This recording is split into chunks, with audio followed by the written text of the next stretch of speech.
You're listening to the Pace Radio Network here at paceradio.net. The views expressed by the individuals during this broadcast are their own opinions, and they may not be the same as those of their group or other organizations they may be involved with. You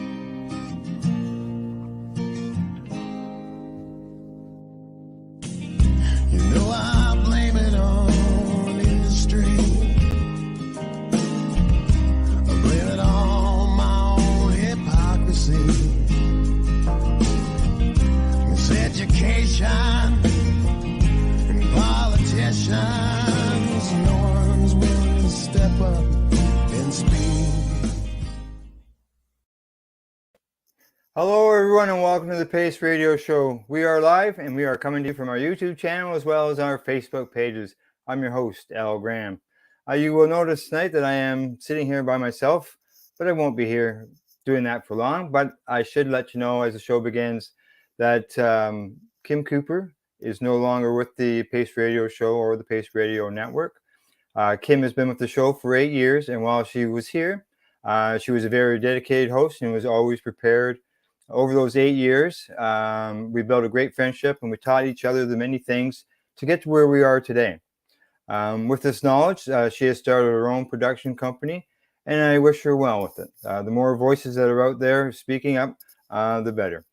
In the meantime, I will be having probably something along like some guest hosts until I name a host to join me, or second one, maybe two as I've had in the past.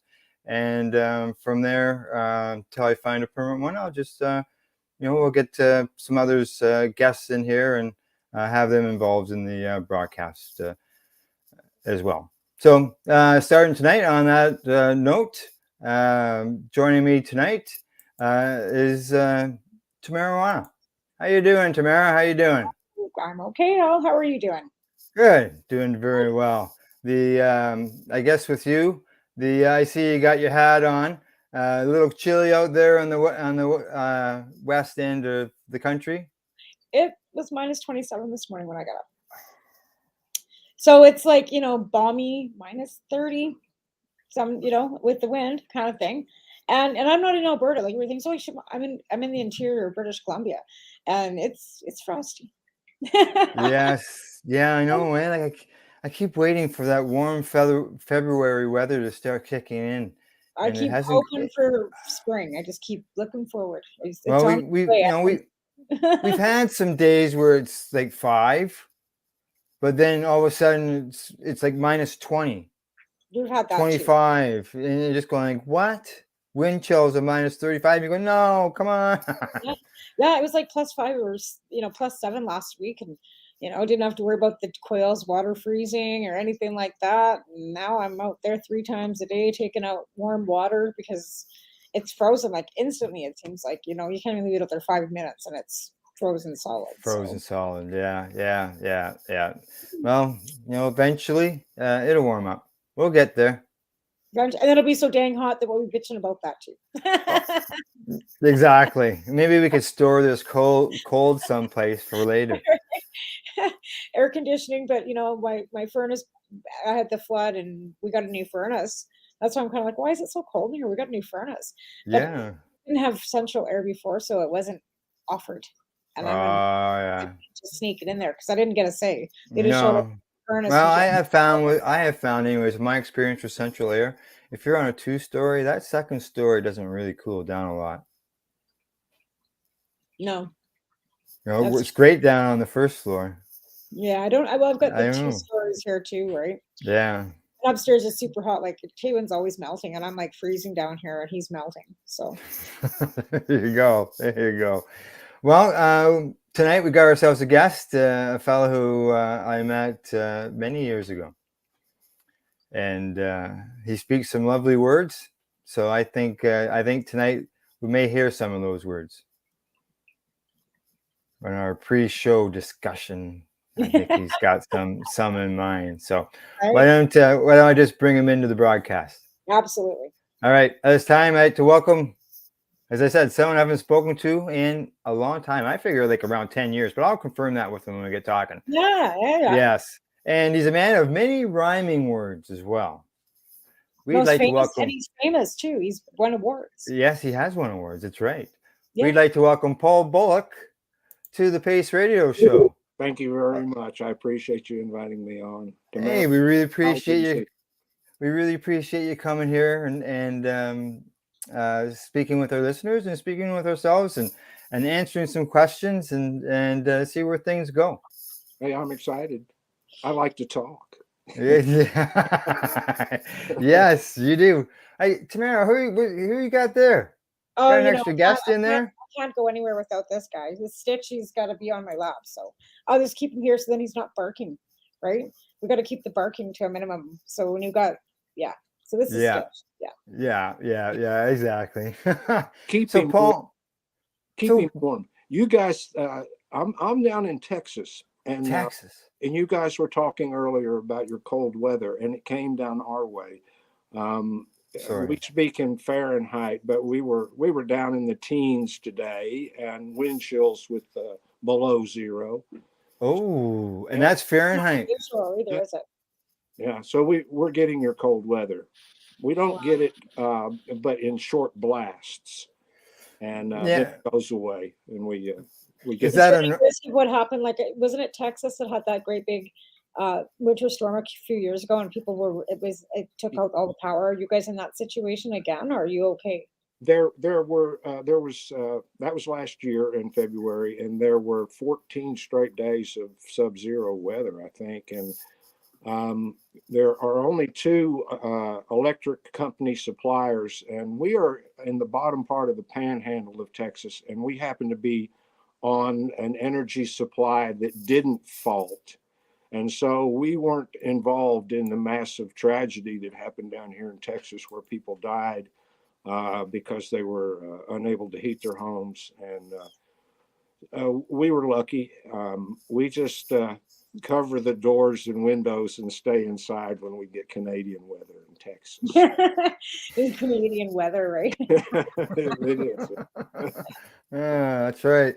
Yeah, because like is that normal for you to have little blasts like this every once in a while? Absolutely. There's nothing stopping the air from the Great Plains, and so as the cold air rushes down into the plains, we're at the very, very southern part of the American Great Plains, and we get very cold weather at times. Oh, yeah, and snow and that type of thing. But snow, we even get those four-letter words. Sure. Oh shit, oh, Well, that's good. I'm right in the Rocky Mountains, Paul. No. So I live like an hour away from one of the best ski hills in the country too. Like I'm actually surrounded by ski hills. I got Panorama, we've got Kimberly, we've got Fernie, but I'm like right pretty much in the Rocky Mountains. Yeah, that run along the Alberta BC border. Yeah. Yeah, I love that area. I've been there. I went there back in 2005 when I was on the circuit of hemp festivals throughout the Northwest that are back then there were a lot of them. Right. Yeah. And I ventured up into Vancouver and explored the area. And this was in 2005, so it was a wonderful place. I envy anybody that lives in the mountains. Okay, well, why don't we go from the weather to finding out more about Paul Bullock? Well, let's do that. Let's do that. I always like to go back to the beginning. I can't recall whether you're a patient. I know what you were doing in 2010 and 2011. I knew what you're doing then. So we'll back up even further. Let's go back further. Exactly. What got you involved in cannabis? Let's look at it that way. Okay. Well, I will start back in the Seychelles Islands, which is in the Indian Ocean off the coast of Africa. And I was a young man working there, and I was not smoking, but I was introduced to a man who I worked with, and he scored some West African or East African ganja. And I began to smoke in the Seychelles on a regular basis. And then when I came home, I continued to smoke. My jump into activism started with the opportunity to get on stage in Lubbock, Texas, with the musicians here. We have a great core of music heritage here with Buddy Holly, and I could name on. But so I became part of that scene, and the musicians would ask me up to do poetry during their break times, and I was given 5 or 10 minutes to entertain drunk people. And so I had to come up with what I call bar room poetry. And so Cannabis was included in the bar room poetry, and that's how I got started in the activism part of Cannabis. Being invited on stage, you're probably doing an important role for those bands by filling in time when they got set up, or Yeah, there was the occasion that somebody might break a guitar string, and as they realized they were going to be fooling with their guitar string, they would ask, "Is Paul Bullock in the audience?" And would you please come up here and cover for me while I change my string? That happened occasionally, but the audiences were very receptive, and it encouraged me to continue, and it caught on, and I began to travel. I was around a woman by the name of Karen Abrams, who advised me to check out the Global Marijuana Music Awards, and that they had just that year included a poetry section for award. And she advised me to send my poetry into the contest. I did, and I won with a poem called Carpool Mom. And would you mind? Sure, I'll do Carpool. Okay. All right, let's hear it. I'll put you up there. There you go. Okay, this was the 2005 entry that won for Global Marijuana Music Awards poetry. She's a carpool mom, a Revlon blonde, and she thinks that she's so real. So then why does she conceal the color of her hair and wear fake fingernails and telltale rumors of a boob job too? So who's she trying to fool? The other moms that drive the pool? Or maybe just herself, because her mental health is what keeps her looking young, and she just turned 41, has 2 daughters and a son, and a husband, his name's Tom. And she's a carpool mom, sports some no drug bumper sticker on the bumper of her van. She's got Prozac in her purse and a cigarette in her hand. Drinks black coffee every morning, gin and tonic after dark. Keeps her sleepies in the nightstand, loves her husband. He's a narc, and she's a carpool mom. Chaperoned the 9th grade prom. Wore a ribbon on her dress that says that she protests the use of drugs like crack and cannabis, because to her they're both the same. And she pops a pill into her brain. Who let her in this game anyway? They've told her what to say, and besides, her Valium keep her calm. And she's a carpool mom with diet pills clenched in her palm, and with that tight clenched fist insists drug users should be jailed, denied bail, nailed to the cross. That'll show them who's the boss. Toss away the key, then maybe they'll see that we mean business. And she witnesses at her church. She can recite every single verse of chapter 23, book of Psalms. And she's a carpool mom, a real human time bomb in this war on drugs. She serves icy mugs of beer and cheery wine coolers with fruity flavors. Takes some pills her neighbor gave her, cures whatever ails her. She doesn't even know where they come from. And she's a carpool mom. Any slight doldrum requires a quick pick-me-up, a cup of caffeine in between drags of nicotine. Give her hands something to do. And she still hasn't got a clue that she's a drug user too. So my question is the same. Who let her in this game anyway? And don't say shame on you and tell me to stay calm when there are hypocrites out there like the carpool mom. Yeah, That's I it. love it. Ah, yeah. That's just absolutely fabulous. Yeah. Yeah. Terrific. So true, though. It's You're bang on. it's the absolute damn truth, right? Oh, yes. That's my most requested, and I call it a signature poem for me in my town. You know, you have to understand, we're in a town of about 250,000 people. And I started doing this in the 80s or 90s. So I have quite a reputation, and that poem is the most requested of all the poems that I do.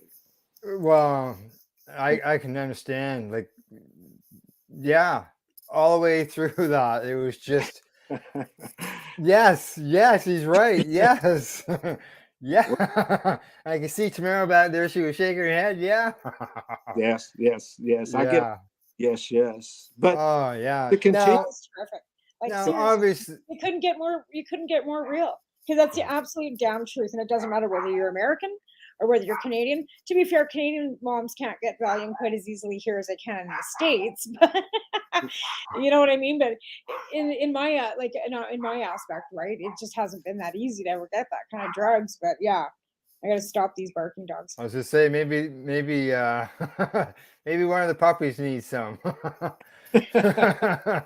No, we never want to give our doggies our drugs. No, that's yeah. not good. But calm down.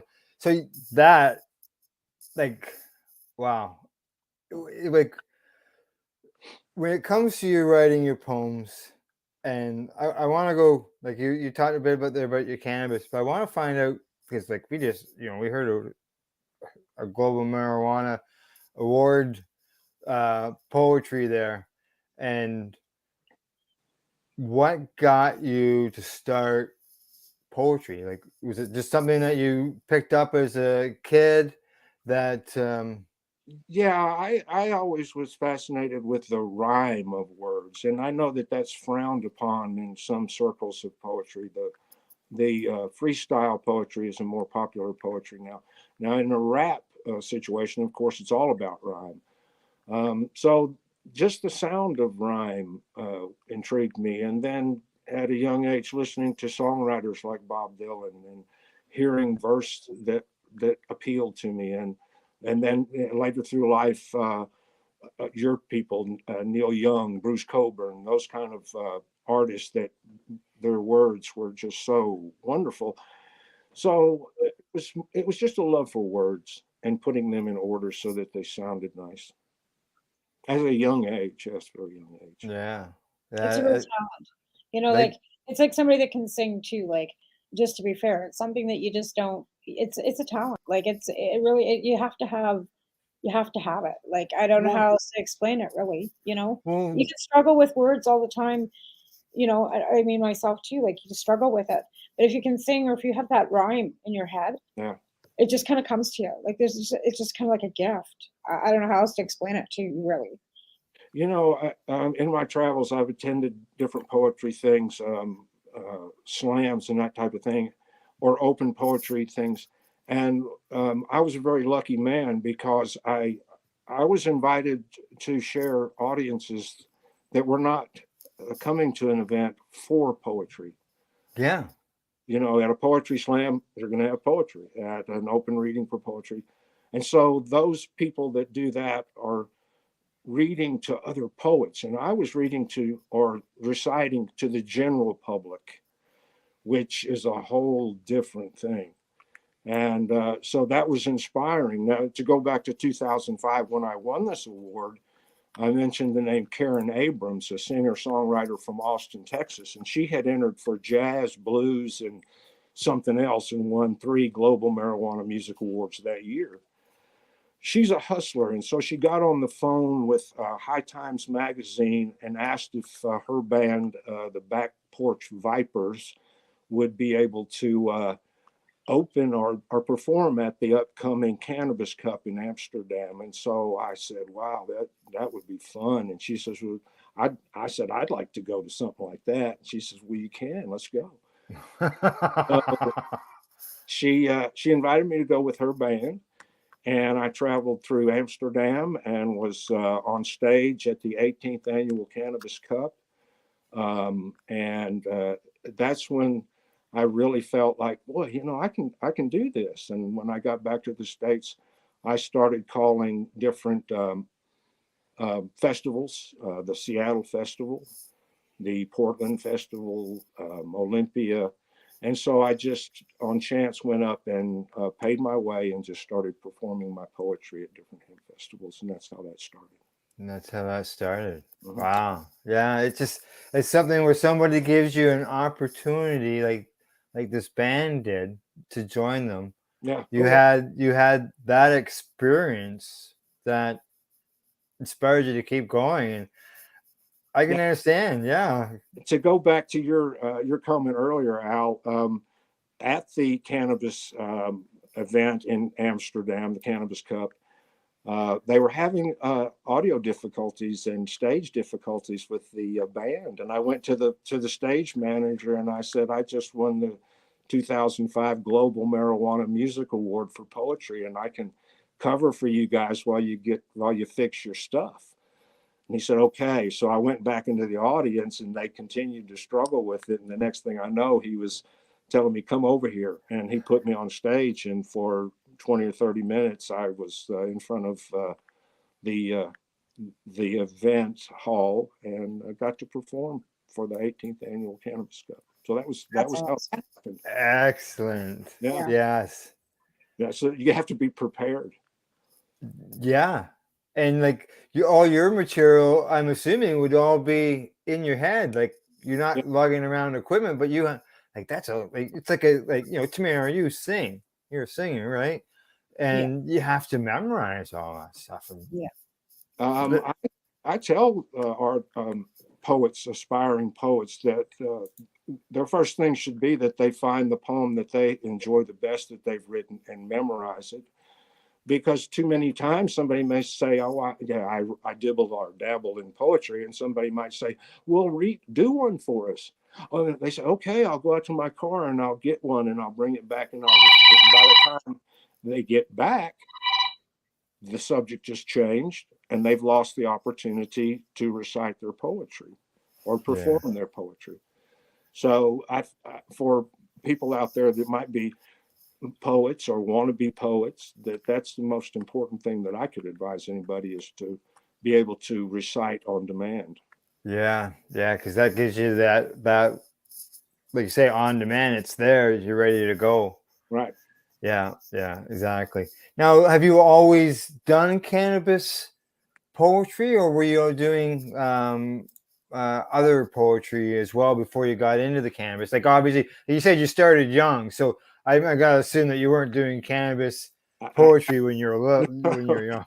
No, I wasn't, and when I was in the Seychelles, I was really starting to write my poetry, and it was corny, and it was not good, and I thought it was, but it wasn't, and so you have to start somewhere. And sometimes you look back on the things that you've created in art and you think that that's really not that good, but that's where we all start. Yeah.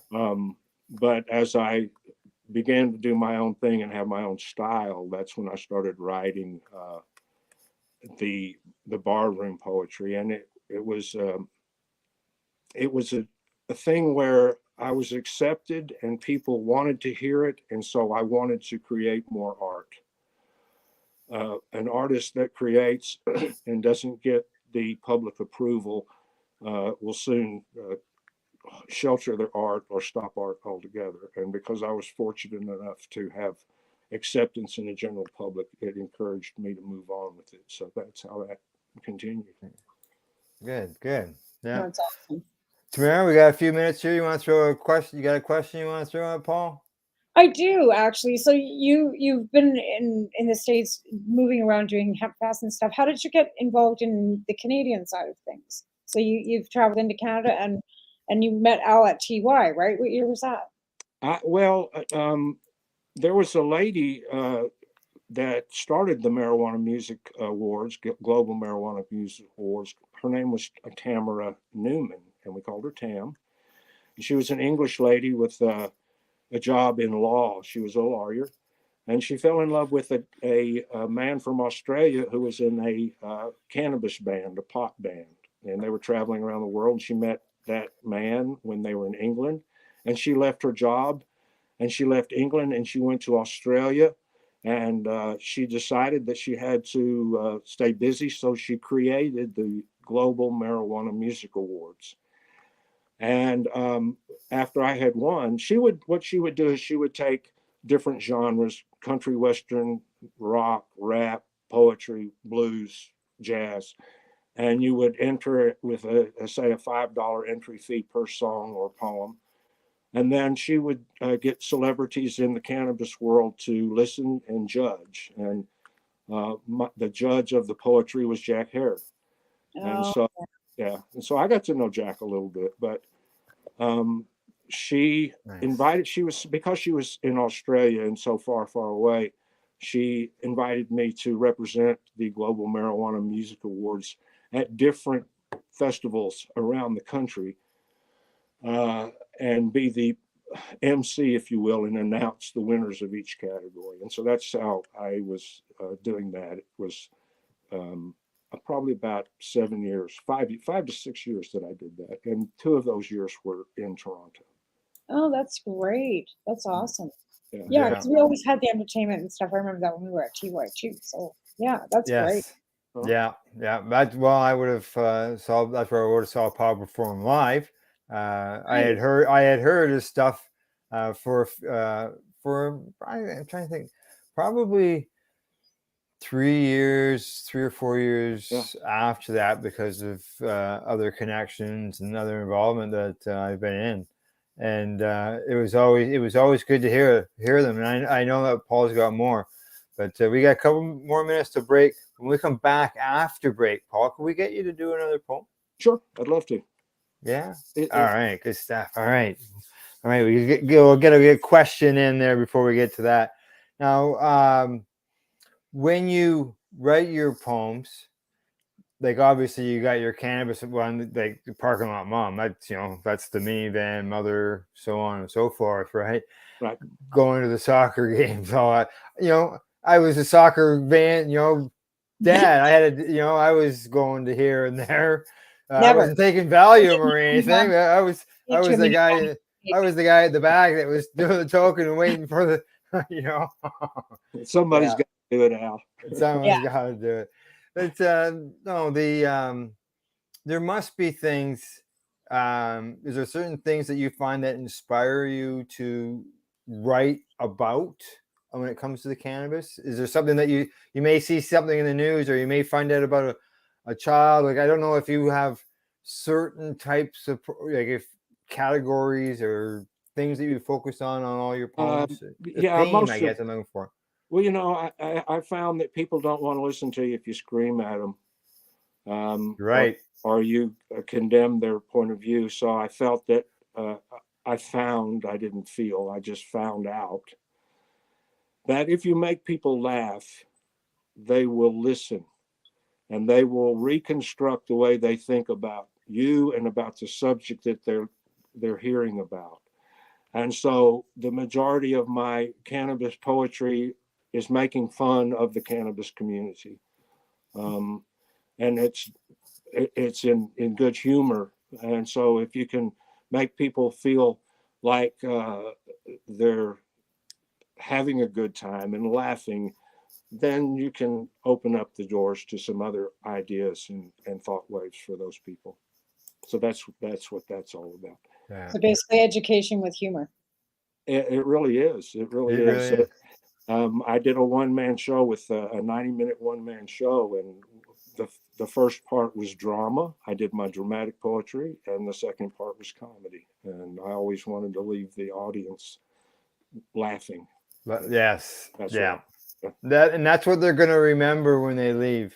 Yeah, sure. But they had a good time, right? Yeah. Absolutely. And when you're talking to a lot of drunks in a bar, you really better be funny. Well, I know. I'm sort of thinking that's got to be hard. You would think. Like, I know you talked about it. It was really good. No, but just thinking you're going up there as a bunch of drunks in a bar and you're reading off poetry, and they'd be going. I would think that you might not be received as well. I don't know, just because it was. you have to be louder than them right off the bat. And they all have to say, what's going on? What's going on? Because this Get guy, the attention. yeah. And so once you get them turned around and and they realize that there's going to be an opportunity to laugh, Yeah. they pay attention. And Yeah. And I would think, does poetry sort of have one of those things where people think it's all, what's the right word? Nudie? Yeah. Some people some people just, don't, just don't enjoy poetry. You might think it's, No, I don't read it and I don't yeah, seek it out. I just enjoy it myself. And I tell people that yeah, poet is really more or less writing for themselves. It's a selfish thing because at first you write it and you have to at first have your self judgment whether it's presentable, and so you're not writing for anybody but yourself So- until you get out there and start offering it to people. And if they don't want to hear it, then that's fine. they'll let you know. Yeah. Yeah, and obviously they let you know that they wanted to hear more, just like I have already said to you. We want to hear more when we get back from the break. All righty. All right. Let's see. We'll return. Tamara and I return with our guest, Paul Bullock. This is the Pace Radio Show. We are live here on the Pace Radio Network's YouTube channel as well as on Facebook. Gotta switch the switches around here. You're listening to the Pace Radio Network here at paceradio.net. Growing your own cannabis is easier than you think. Whether you're growing for recreational or medical purposes, BMA Hydroponics has everything you need to succeed. From the standard 4-plant recreational systems to the latest cutting-edge hydroponic equipment, BMA can customize your package and do it at discount prices. Visit BMA Hydroponics at 404 Maitland Drive in Belleville and ask us for a free estimate. Or call 613-967-9888 and we will give you an estimate over the phone. The only way to go.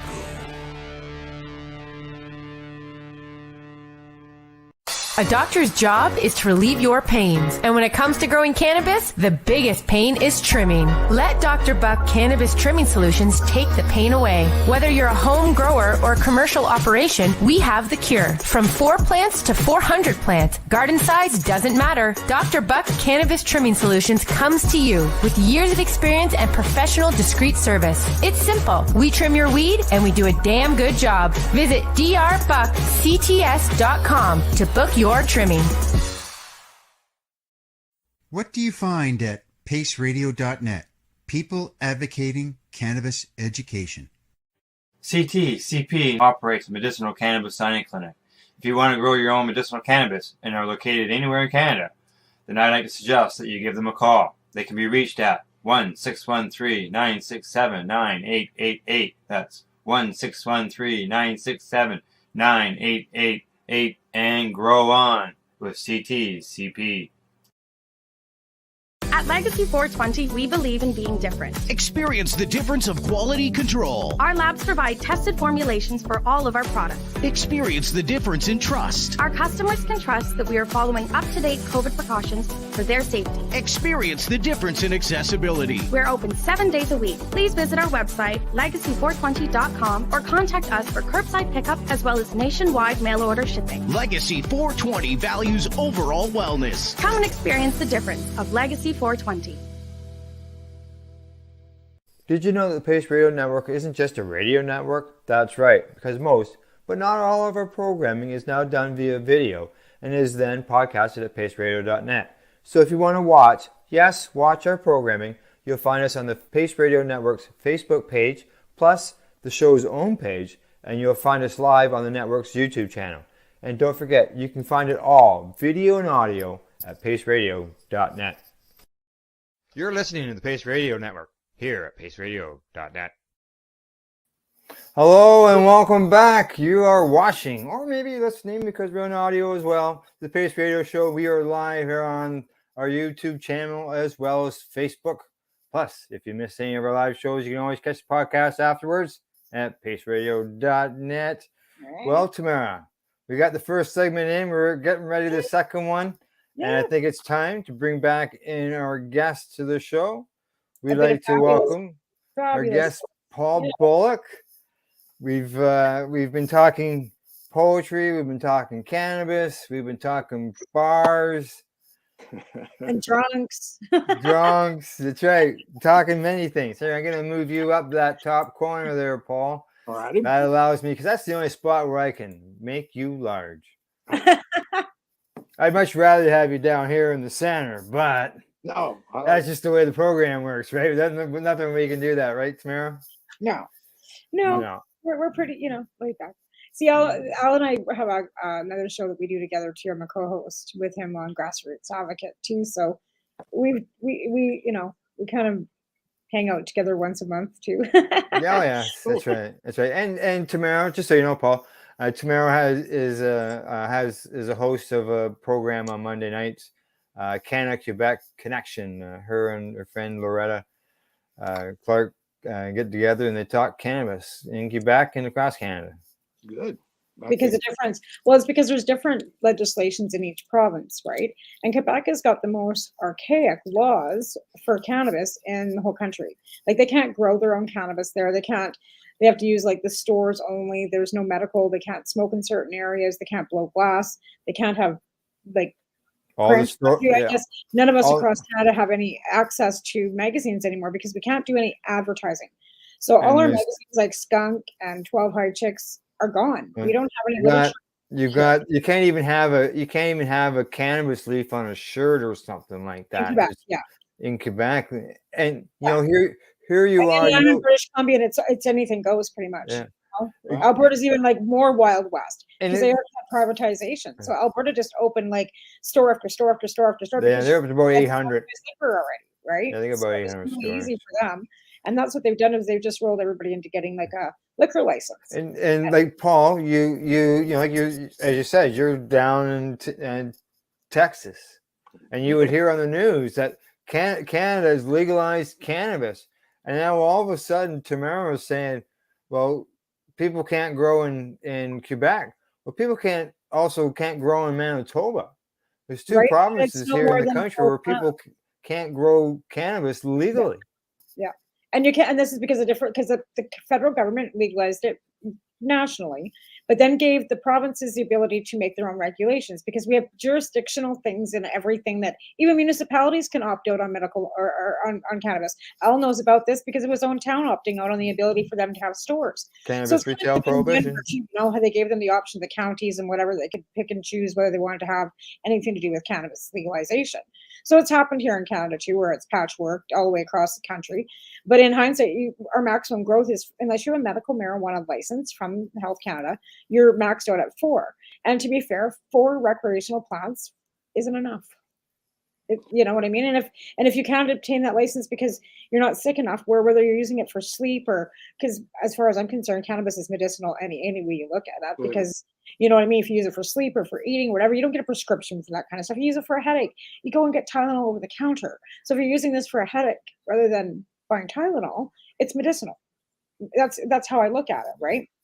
I agree. So I just think, but I mean, but in hindsight, legalization has got its bad points and has its good points. Like there are, like, I mean, our legalization has stopped our lounges. We don't have lounges and stuff anymore either, which is really hard to take. But that's coming, I think, in the future. I think it will be. I think lounges will be. Again, people aren't getting arrested for a joint. Like we were talking about the fact that, protesting, we had to link arms to save somebody from getting busted from a cop for one joint. Yeah. You know what I mean? And we don't need to do that now. So, but so it's it's not. If people think that it's a free for all type, cannabis is legal, we can grow things. There's still issues. There's still things for us to improve on. And I'm sure Tennessee. What's your laws like down there in Tennessee, Paul? In Texas, Texas. Sorry, it's still prohibited, and they've continued to loosen the penalties as they go. We've got a really strong NORML chapter, Texas NORML in Austin, and so they do a lot of lobbying and communication. with the legislatures that are in Austin, and so we see change. They've loosened up for use by cancer patients and veterans with post-traumatic stress disorder. So there's a bit of leniency going on. We will elect a new governor this year, and the Democratic governor is Beto O'Rourke. That's the challenger to the Republican Greg Abbott. You think Greg Abbott's going to go? I don't know. Beto gave a good run for the United States Senate, and he's one who would immediately, I think, go in and try to change the laws surrounding the use of. I thought the federal government was actually looking at that, because I saw something today in Florida. Actually, one of my friends lives in Florida. She was going into lobby at the Health and Food Act, because they have legalization to a point in Florida, I guess, now, and they want to make sure that all the regulations, that it's just as safe as when you're buying your fruits and vegetables, right? For regulations on it. And she was going in, her name's last name is James. I think it's oh crap, I can't think right now, to be honest, but she's on my friends list, and she was putting up a live where she was standing outside legislation somewhere in Florida, and they were trying to get it so that it was regulated down, like work with the government to say so it's safe, right? For testing, I think, is more or less what it was about too, like getting the testing done properly so that there's no toxins and stuff in it. You're not getting, what was it, precision, and they had a really great logo. It was precisely, precision, and something else, but in Florida. Yeah, I don't have any objections to people getting clean medicine, but each state has their own regulations in the United States, and each county in those states here too can make their own ordinances and laws pertaining to the drug. So we have a long way to go in Texas, but I think that there's really no stopping. The plant is too valuable, in not just in the realm of medicine, but also like Jack Herer was so important to this movement for so long. There's just too much value in the plant to discard it and to try to put it back away again. It's not going to happen. Well, I think with us legalizing it nationally, I think that's they obviously got to change your federal law. Like, look how many states have it for medicinal purposes. What are you up and around 40 some odd? I think there's 20. I think there are actually 32 medicinals, and I'm not sure what the recreational is, but 18.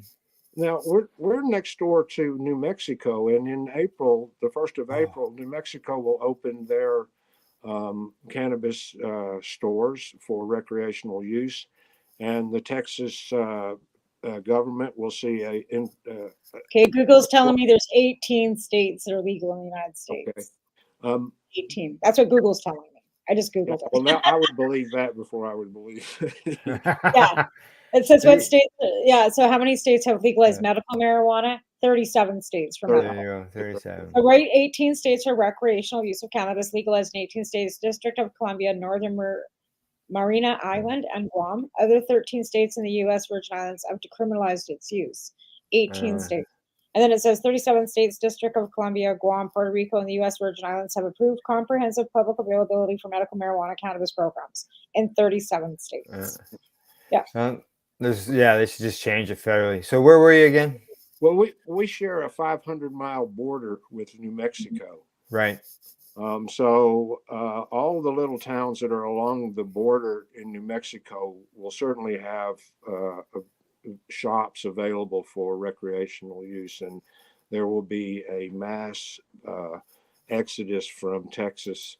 That the Texans are going to go across the border and get what they want and bring it back into Texas and spend their money in New Mexico. And when they start looking at where the money's going and how much is being spent in New Mexico by Texans, that will be another motivating factor for our government in Texas to legalize it and tax it and make it available for Texas citizens.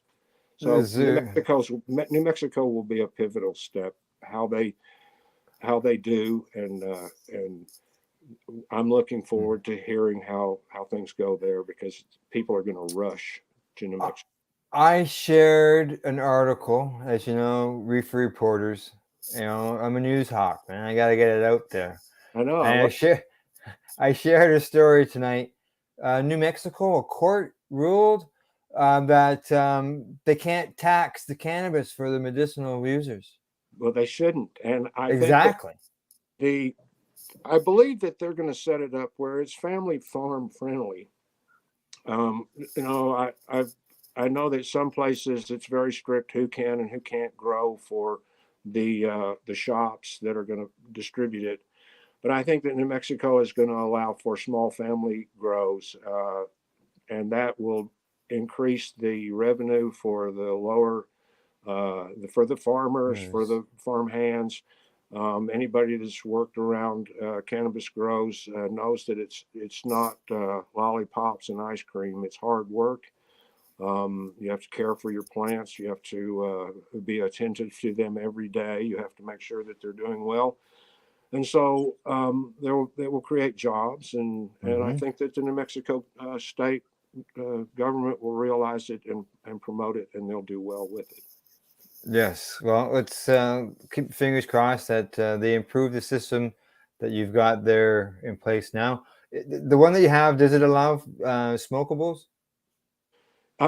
Say that again now. Does it allow you to smoke? Because I know Florida, their old medicinal law didn't allow you to smoke. So I didn't know Like I whether. say, they've got what they call low THC laws here, where you can't more than I don't even know what it is. It's a ridiculous number, but 5. so they're still hawkish about preventing, and Do you go ahead. do you have a poem on the laws in Texas? No, but that would be a funny one, wouldn't it? There you go.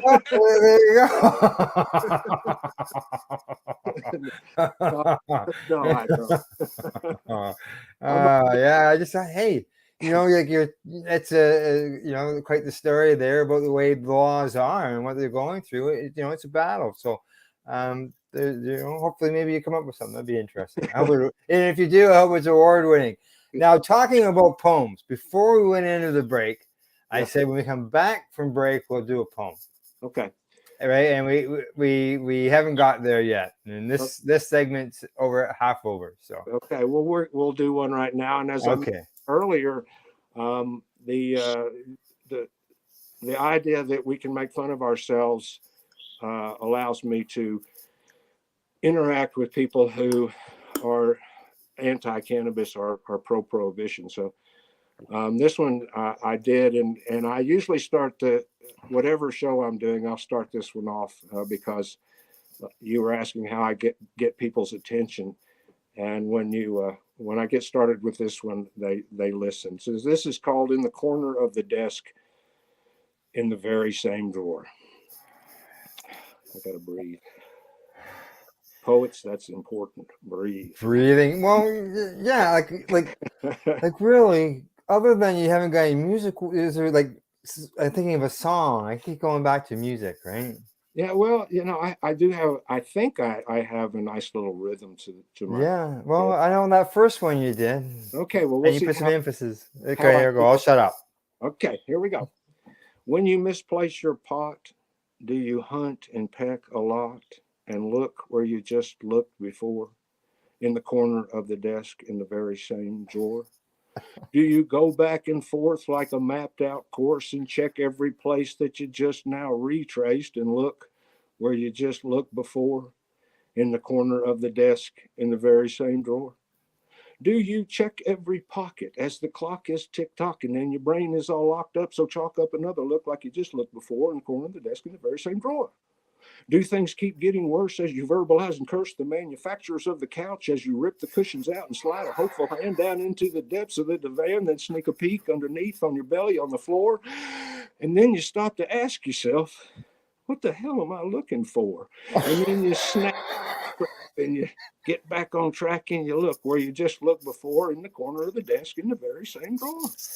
Do you slip on your slippers and zip up your zippers and scratch your head as you look in your car and the tray down the seat, then a quick repeat and a fast retreat to look where you just looked before, in the corner of the desk in the very same drawer? Do you sit down and ponder as your mind starts to wander? Did I leave it over yonder? So you rush and look where you just looked before in the corner of the desk in the very same drawer. Do you say, hell, I give up, it's lost, and that's just too damn tough? Where the hell did I put that stuff? So you decide you'll look just once more in the corner of the desk in the very same drawer, and you find it. And you are reminded of what you were supposed to remind yourself before, that you put your pot away beneath a High Times rolling tray in the back of the desk in the very same drawer. Oh. With car keys too, you know. Oh yes. Oh Yeah. yes. Absolutely. Or your lighter. Yeah. You want to go to find it, you got 20 lighters, but when you really need one, you can't find one. Yeah, and phones and just about anything these days. Yeah. I know I've got a dude tube or two that are missing. I've actually got back in the Treating Yourself days, we got those glass jars. I've got some of those. I got some of the Kif. You saw, Tamara, you probably saw my pictures of my Kif container there I did. on Facebook. Yeah. Well, I emptied that and I put them into TY jars. Well, I got a few of those missing. And I've looked at the back of the drawer and I can't. You got mice. The mice are running in and grabbing your key from fucking off and getting loaded. It's in TY jars. No, mice don't care. I still have some of those too. Do you? Yeah. I did too, actually. I think I got a couple here kicking around. I've got I still actually have some magazines. Do you really? You know, I kept a lot of that. Bob Sears. Yeah, it was. I still have a lot of those things that I got there. You still do, eh? Yeah, those were good times. I enjoyed it. And what an experience for me. I was very lucky. It was a great time. It was something that what we call, basically, it was an event that was put on patients for patients. There was a lot of emphasis there for patients. There was a lot of barriers that were broken during those shows. Just so you know, Paul, right in front of me, I can't turn my laptop around. Okay. But right here in front of me is the sign for the Treating Yourself Expo. I don't know if you remember the one that had the big Toronto CN Tower. I do remember it because I've kept some memorabilia from that, and I was there. I believe 2010 and 2011 were the 2 years that I went. Yeah, and then I think Marco had to kind of become more compact with the whole thing, and so I didn't show up. I wasn't invited, which but I think that expo was as good as any. Because it was an advanced expo with doctors and PhDs and people who really knew their stuff, and it was quite an education. Well, you're throwing there's Dr. Courtney was there. There was Dr. Robert Melamine. He was there speaking. And not only did we get to meet some of these doctors that we only saw online or through the CDs, like I got like almost 24 CDs here, medical cannabis CDs from doing documentaries at places, and seeing those doctors in person that I was only seeing again in the DVD was a great experience to be involved in and seeing. Oh, absolutely. I treasure those times.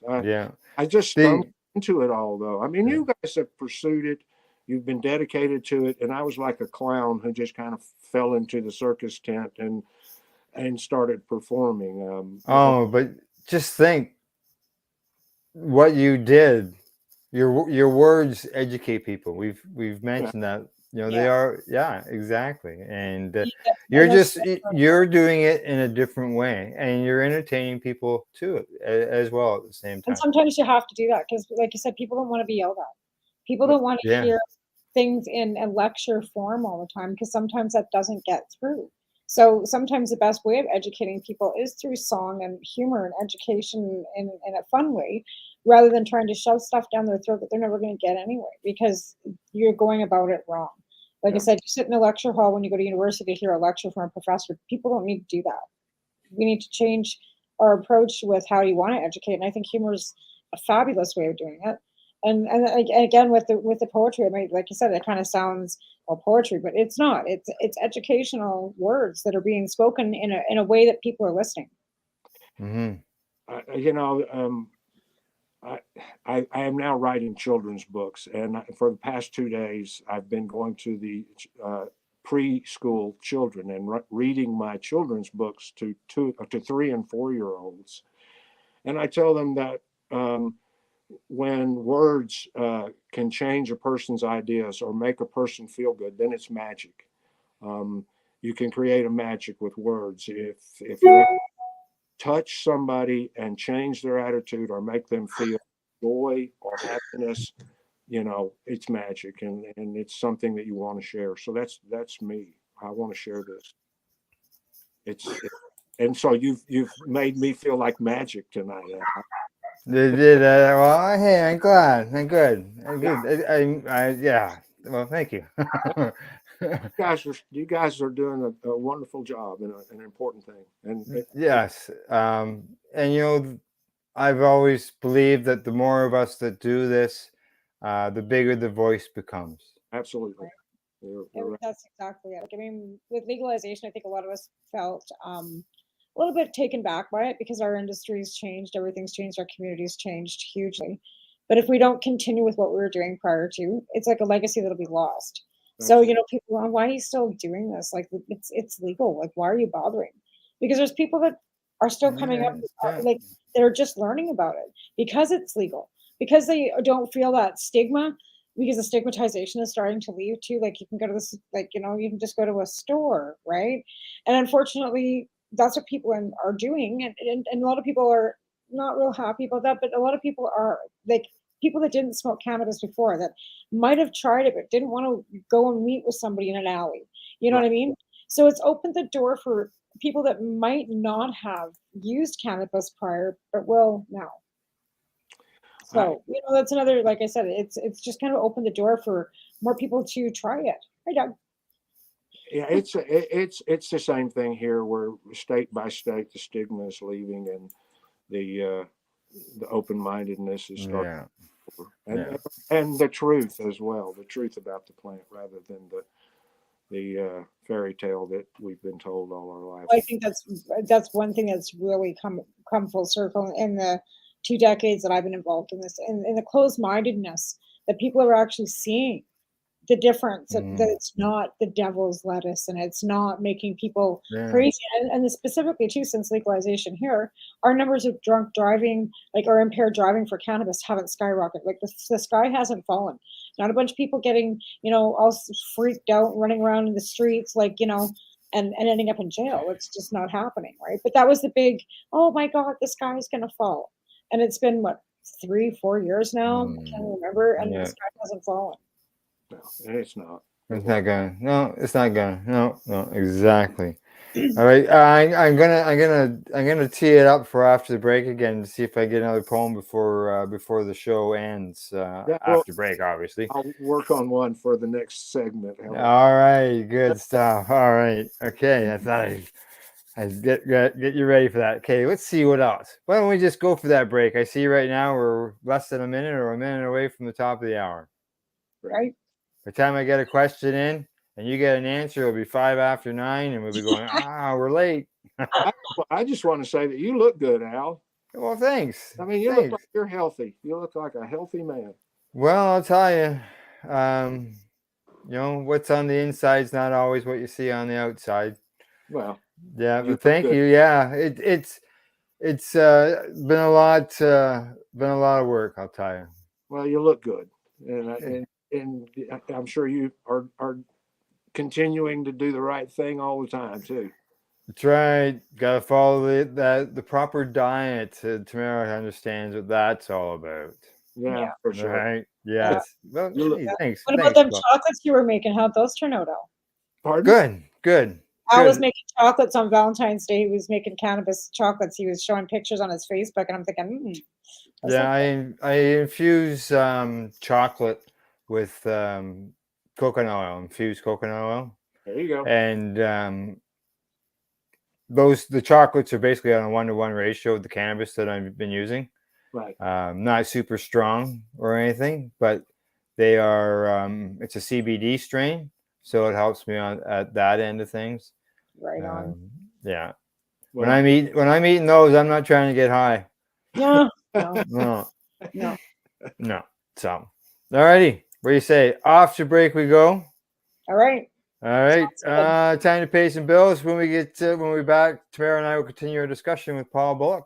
You're listening and watching the Pace Radio Show here on the Pace Radio Network.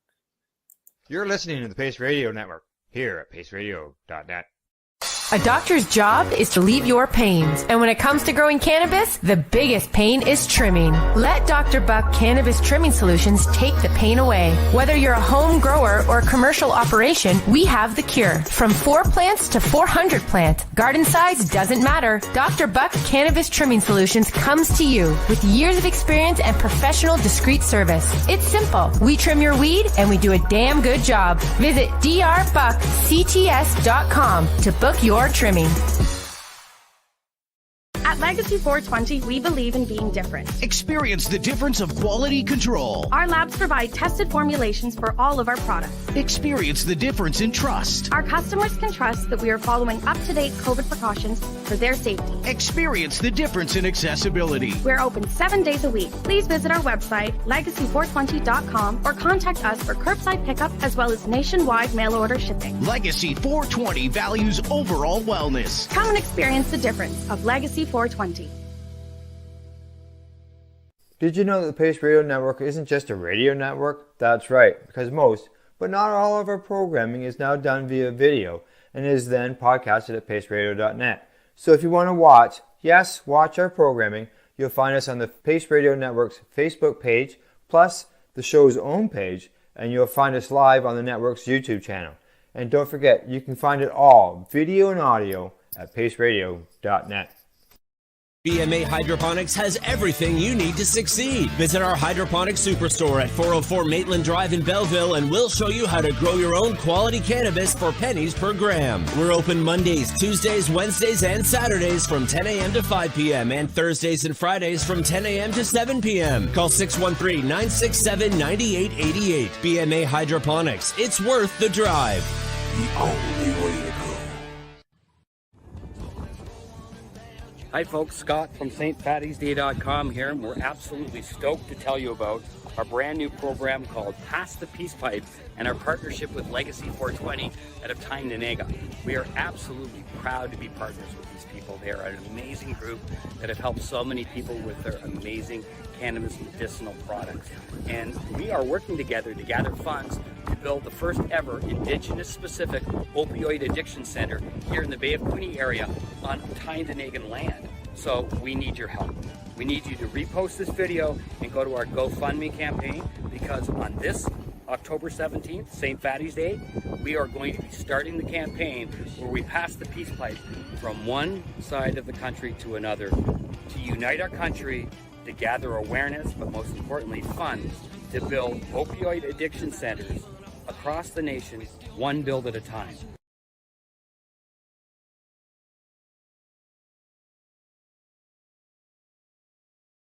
You're listening to the Pace Radio Network here at paceradio.net. Wow. Hey, yeah. I hadn't seen that new commercial. Oh, hadn't you? No. About the healing centers. I love that. I think that's amazing. It just makes me want Well, to cry. I will pass on. I will pass the word on to Scott, and it's a project that they're working on down there at Legacy 420. We've got need here severely for all that kind of stuff, and we've got to Tanaha here, and that's something I usually say the beginning of every show that we start on Monday night is we always acknowledge that we're what land that we're fighting on, and I always think the fact that I'm on Tanaha Acom territory, and Loretta always acknowledges that she's on unceded Mohawk land and Ojibwe and Yeah. Good stuff. All Good right, stuff. Chubby Well, let's bring in our guest, Mr. Paul Bullock. He's there, and he's got some stuff that I'm going to ask him about that I think that maybe might surprise some people because of the fact that we've been talking about cannabis all this time and about poetry and what he does, but what we haven't discussed is what he's doing presently. And I think maybe let's get into that. What do you say, Paul? Okay. Let's start by saying that at my age, I'm 70 now. I feel really fortunate to have a project that excites me and it makes me look forward to being older. And it started 20 years ago when I wrote a poem. My son had difficulties, both mental and physical, and so I bought a small trailer for him to live in, and he never ended up living there. But he was a big man, and so I just started working with some poetry, and I wrote a poem called "The Big Big Man and the Tiny Little Mouse." It kind of just it was dormant in my desk for about 18 years, and then I approached a friend, an artist here in Lubbock, and asked if he would be interested in illustrating the poem. And he declined, but he had met a lady from Denmark on Instagram a couple of weeks earlier and suggested I contact her. And I did. And her name is Nina Broen, and she lives in Copenhagen. And we got together. We've never spoken. We've never met. We haven't had anything like even this kind of a chat. I send her my poetry and she sends me her wonderful art. And so I wrote a book, the poem, The Big, Big Man and the Tiny Little Mouse, and it was illustrated. And we came up with this. Can you see that? Let me Go right there. Stop. Good. There you go. That's great. That's great. Yes. Yes. So it's a little book for little hands. Yeah. Good idea. Yeah. And the art in it is fantastic. Right there. Yeah. And I can see it's big print as well. Yeah. I just sent the words and I gave Nina free reign on how she wanted to do the artwork. And so all the artwork is hers. She's given me an opportunity to go ahead and make copyrights for it and all that stuff. So we over the past 3 years have created 4 children's books together. Wow. This is the second one. Skinny Katie and her potbelly pig named Sadie. Right.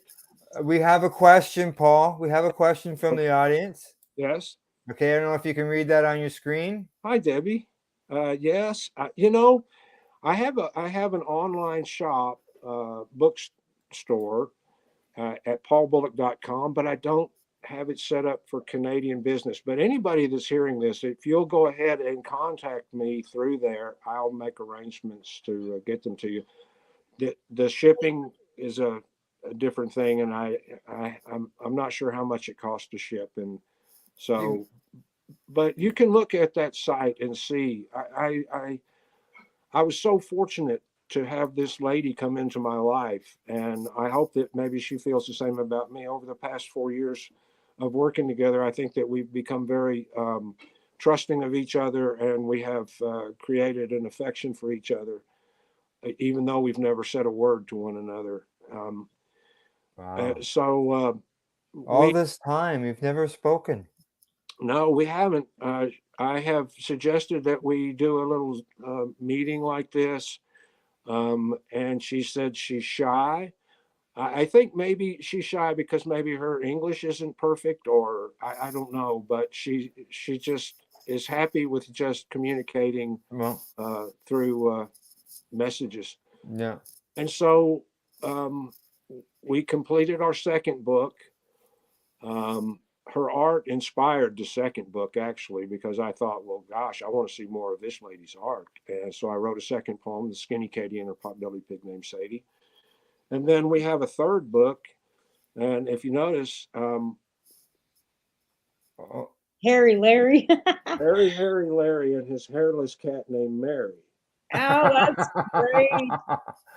Okay. And then our fourth book, which I cannot show you, but you can see it online, is a Teeny Tiny Dot and her Great Dane dog named Spot. Oh. So it developed into a kind of a series, but each book has a human in as a main character, and his counterpart is an animal that is exactly opposite of them. And so these books are about inclusion and acceptance and friendship and outdoor activity and those type of things. And we've completed the fourth book. I haven't sent it to the bookmaker because the artist might add some art to it. But it's been a real experience for sure. And we self-published. I want control of this because I've been entrusted with this lady's art, and I certainly don't want her to be taken advantage of. If it were just me being taken advantage of, it wouldn't be the first time, so it wouldn't be any big deal. But when you bring a partner into something like this, you really have to take care of their best interest as well. Correct. He's much younger than me, so if this thing were to blossom and bloom and produce, she might benefit greatly from it if we hold on to it and let it grow a bit before we even consider publishing things with a larger company. Right. So you're like you say, you're doing a self-publishing Right. of it. But yeah, that's obviously, That's awesome. even though you've never spoken, it's a great friendship between you. Somebody you don't even really know other than through this, and she's trusting you with her work. And it was a growing process, because there were times when you're not face to face and you're typing and I'm in California and she's in Denmark, and things got misconstrued occasionally, or a lack of communications, and it didn't start out. It started out well. We had some rocky roads because there was some difficulty, and then through that we grew to trust each other. And now, we live in a time when people take advantage of other people, and I wanted her to be a partner. And when I started asking her, because I had to set things up here, I needed her personal information to include her on a lot of the documents. Oh, yeah. That alerted her, and she thought, well, maybe this guy's not for real. And maybe it's just he's going to ask me for some money later on. But when she started seeing the end product and seeing me at the markets and seeing me interacting online with pictures, and she realized that this was a true partnership, and that I was, in fact, doing an honest job for her, then we became very, very bonded, and so we're back in sync. But yeah, good. A lot of these children's book publishers will not take a book with an author and an artist. They want them to be the same, or they want to put an artist with a publisher, because sometimes people do butt heads, and then all of a sudden you've lost your partnership. Oh, yeah. Okay, I understand it. So you mentioned markets. Is this like a I guess up here we call them flea markets, or yeah. Because I know I've seen your pictures. And when you said the markets, I went, oh yeah, right, yeah, I've seen those pictures. Yeah, farmers markets. Farmers markets. Yeah, we have a summer's farmers market here in downtown Lubbock, and we participate in that. And then there's a suburb, Wolford, Texas, and they have a market. And when we're not at the summer market, the Wolford market, during the fall months, we'll do that. and we do the arts festivals. And we recently went to Central Texas and did a kids fest, and went down to the Houston area and did a holiday shopping thing. So we're trying to get out there, but I think it's better for us to stay really close to home and nurture it. And I find that these children that I'm reading to are quite rewarding, and so I'm enjoying that. And I hope to read to the young children as often as I can. Be like sitting around with a bunch of grandchildren or something like that. Well, you're old enough to remember the show Kids Say the Strangest Things. Or yes, yeah. Tamara's agreeing. I do. So right. I absolutely remember that. Craziness.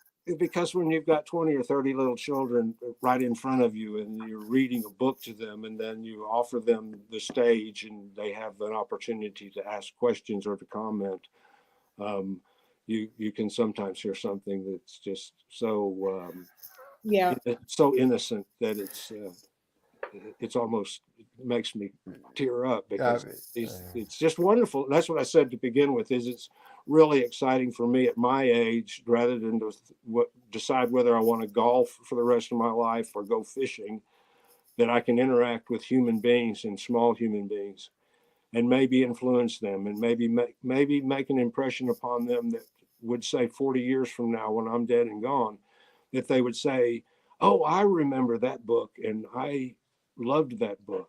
And so that's a much better goal than a hole in one, I think. Right. Right. And that's the thing, where our kids are getting so far away from books.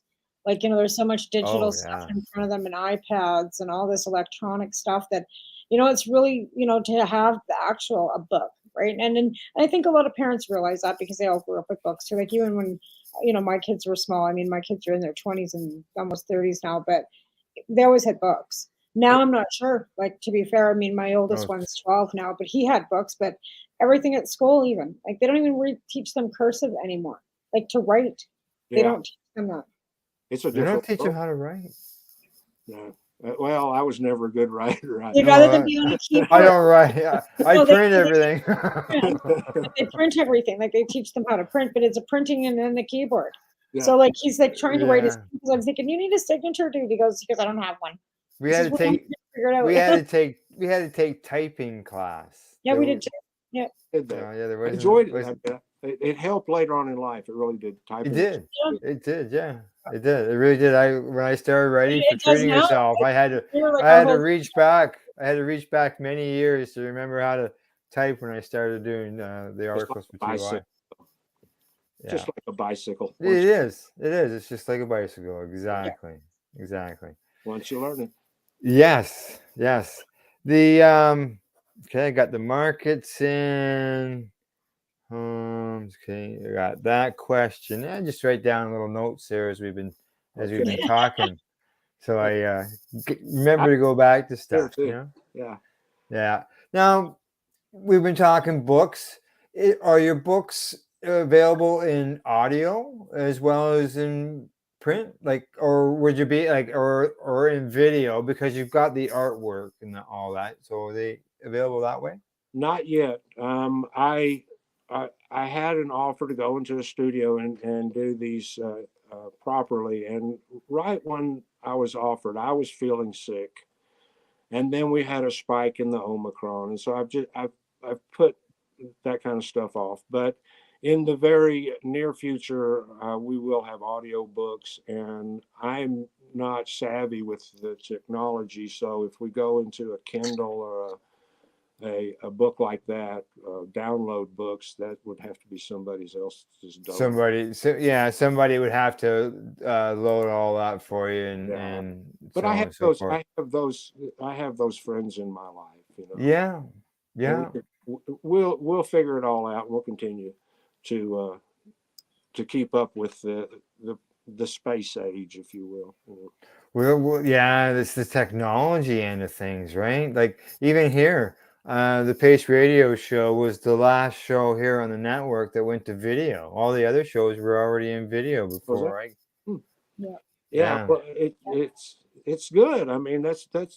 I think that it helps the interaction. I mean, Crowd. I used think to it's do good, the yeah. the telephone interviews, where you held the phone to your head and talked to somebody else, and the audio went out over the airwaves. But this is a much better thing. I think even with with what's the last 2 years, a lot of people have been able to connect, and a lot of people watch podcasts and stuff, so they can actually connect and interconnect with people and leave comments and stuff. I think that's been really beneficial for mental health for people for the last couple, years that we've been kind of all in the same situation where we can't go out. Right. So it's like, I mean, it's not the best way to communicate, but at least we've got this way to communicate. Yeah, we've used this as an avenue to, basically what we're doing tonight, getting caught up with people who we haven't seen in a while, because there hasn't been events that we can go to in order to see each other and talk and communicate and say, hey, let's get together, and you could arrange guests for the program. It worked out really good. But now we don't have any of that presently, and it'll return. Yeah, it will, and we're slowly getting back out. The lady that invited me to go to the elementary schools made a poignant point to me, and we were speaking with children that were 3 and 4 years old, and she made the point that some of these children have been at home for 2 years of their 4 years, or 2 years of their 3 years, and so we all are going to have to adjust, and we're all going to have to learn from this, and we're going to have to be wiser and gentler and kinder. And so, it's affected everybody in a lot of ways. I see it's 20 after. Got 10 minutes to the end of showtime. Yeah. You got yourself ready, primed up for another poem? I do. I know he's got a smile. I got a screaming dog. I'm ducking. Okay, all right. We'll hold off. We'll hold off till you get back. I think this poem is a 3-minute poem, so we can 3-minute poem. Okay, well, that's good. Now, while we wait for Tamara, I know that I used the picture in the promo here, and I know in this desk beside me that I've got probably what was inside that picture, and I believe that was the cover of an album, a CD of poems. Right, that's called Manfred's Midnight Monologue. And is it all cannabis poems, or no? I can't remember. It's been a while since I've listened to a CD. Sorry, but it's new technology. CDs are old now. I know, but if you have the CD, what about the award-winning poem for AGT? What about that one? Well, I'm going to get to that, but that question that you just gave me,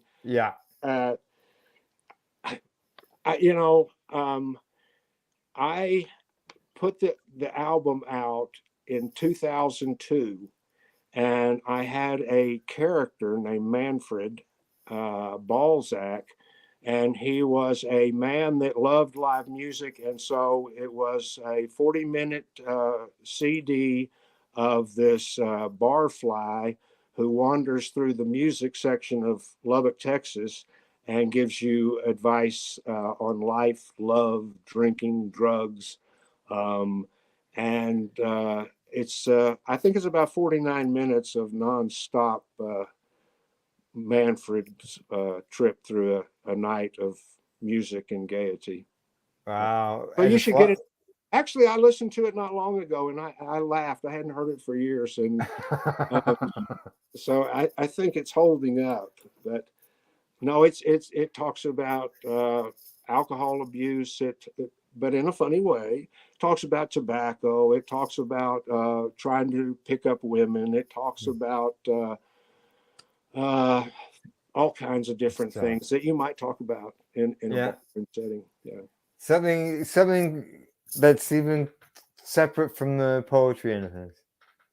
Well, or is it in poetry? It's all in poetry. Okay, all right. So I took a number of, I don't know how many poems are actually on the CD, but I put them in an order so that it turned out that you could start the evening with Manfred as he gets out of his car and starts going into different bars.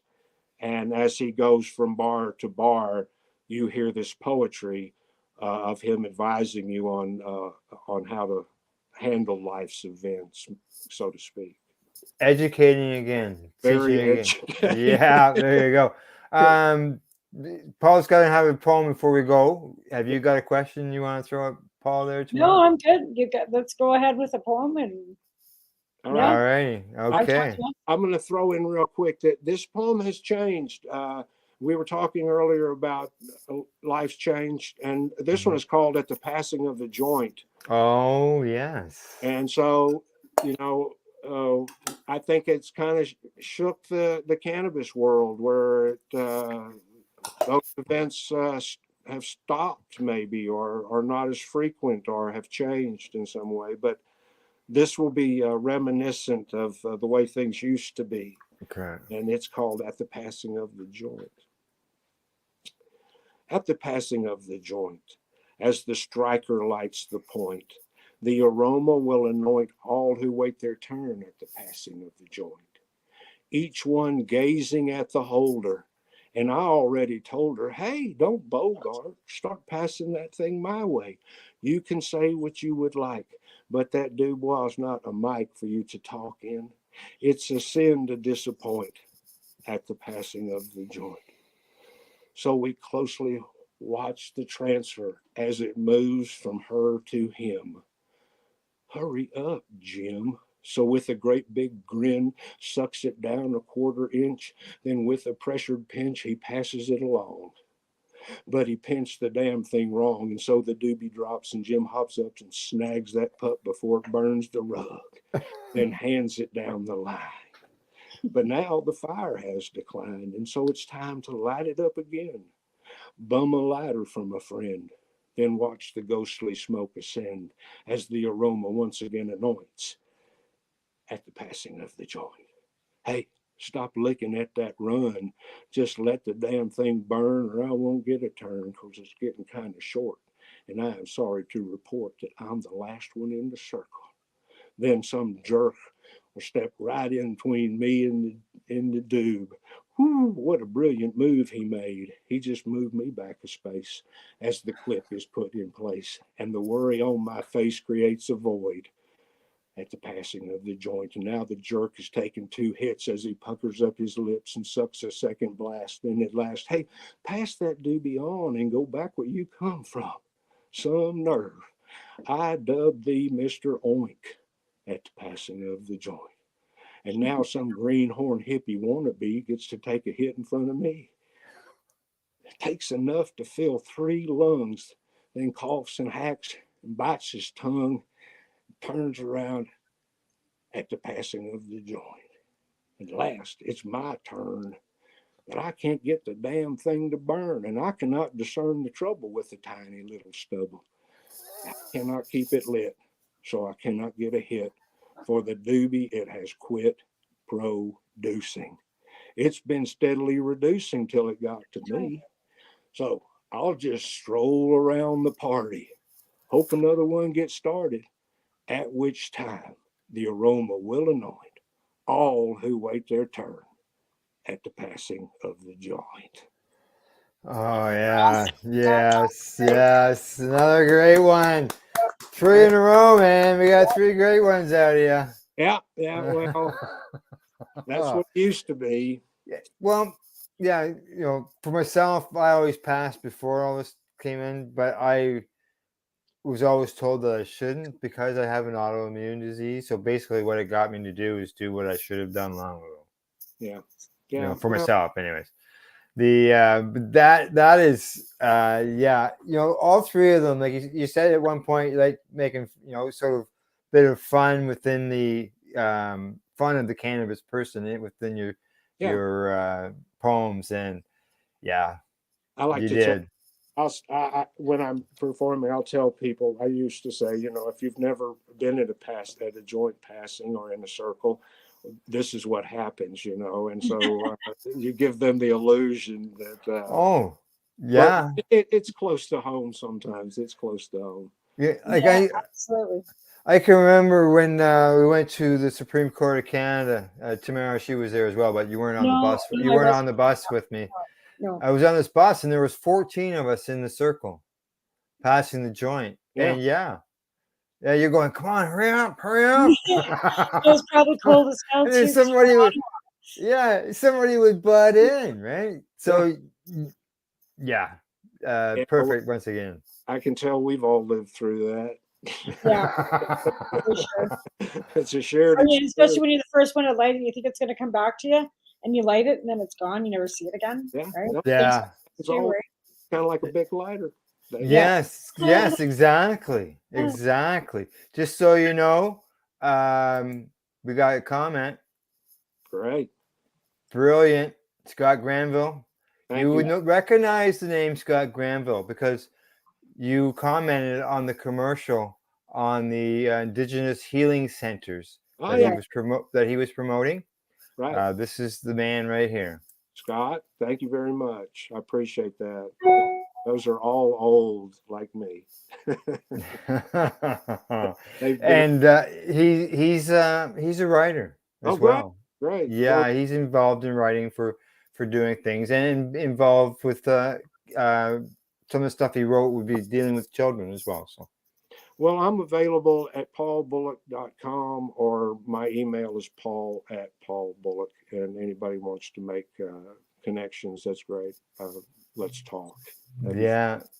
Well, it's that time. It's shout out time. So what I'm looking for is for you to give a shout out to a person, a place, a thing, a website. Even though you just mentioned websites, feel free to mention them again, and we'll go from there.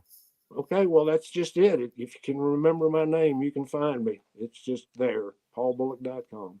paulbullock.com. Now, you also got the YouTube end of things too.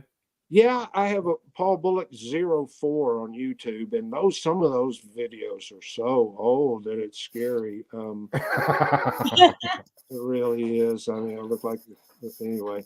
They span a long time, and I think there's 36 different poems on there, and I'm a character actor. I have a pirate that does pirate poetries, and I have a wizard that does poetry, and I have a Scotsman who does poetry. So I try to take people on an adventure in my poetry, and so it's just not all cannabis poetry or barroom poetry. There's right. Yeah. I enjoy. Yeah. Good. Absolutely.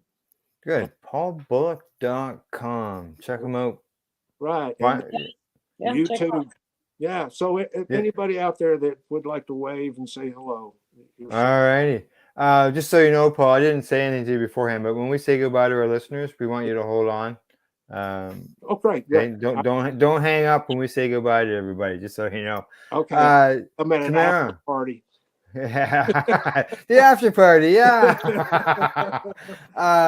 Tamara, you want to say anything? You got like Canada, Quebec.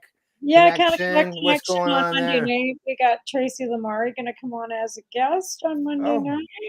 Nice. No, Tracy, very well. Chit chat about what's going on in Ontario too, and just kind of catch up and have a guest on. It just seems to be the way things are going. Things are picking up with what people want to be guests. Well, that's so good. Want to come on the show? I'm gonna keep on asking them. That's right. I'm Corey Yellen too, coming on too in the next week or so, or like the next week after. So Paul. we're getting some great guests kind of start lining up, and I might have a job. So if I didn't get a job, I would bring cannabis and coffee back, but I might have a job. I'll find out tomorrow. But I can still do evening stuff, right? That's right. You can still do evening stuff, and job's important. Yeah. So, all right. Just a reminder to everybody know that I'll be back next week with a guest host. It could be Tamara again. Could be, who knows? Could be Loretta, because next week's guest, I have to confirm him again. He's already, it's agreed, but you always have to remind them, right? Yeah, absolutely. She will have a lot of interest with that guest. No, it's all I can say. All right. You can find the Pace Radio Show. We're on Twitter. We're on Instagram. We're on Facebook, YouTube. obviously. Yep. Yeah, YouTube. You can find us also at pace-online.ca, which gets us more of the other end of PACE, the advocacy stuff. Thank yous go out to our sponsors, BMAhydroponics.com, Legacy420.com, that is connected to the healing centers that we were mentioned there earlier, which has already donated 5 acres of land in order to be able to build the facility. Campbellford Lifestyle Shop, as well as Dr. Buck CTS, which is Dr. Buck Cannabis Trimming Solutions. Find him at drbuckcts.com. And thank you to you, Paul. It was great catching up with you. I see you got company. I do. That's Mary. Hi, Mary. What a great show. Thank you. Thank you. It was great. Hey, it was great having you on, Paul. It was awesome. Certainly Come back again soon. Yeah. Oh, absolutely. Yeah. That'd be fun. We'll have to have you back. There's no doubt about that. That was good. It was really good getting caught up. Tamara, thanks for coming on. It's what we do on the network. We just kind of keep on keeping, right? That's right. All right. And always thank you to our watchers and our listeners for tuning in the program. Other than that, thank you all. And good night. Night. Night. Good night.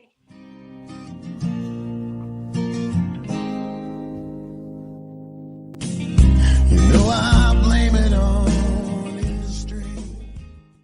The opinions of the individuals during this broadcast are their own and may not be the opinions of their group or other organizations they may be involved with.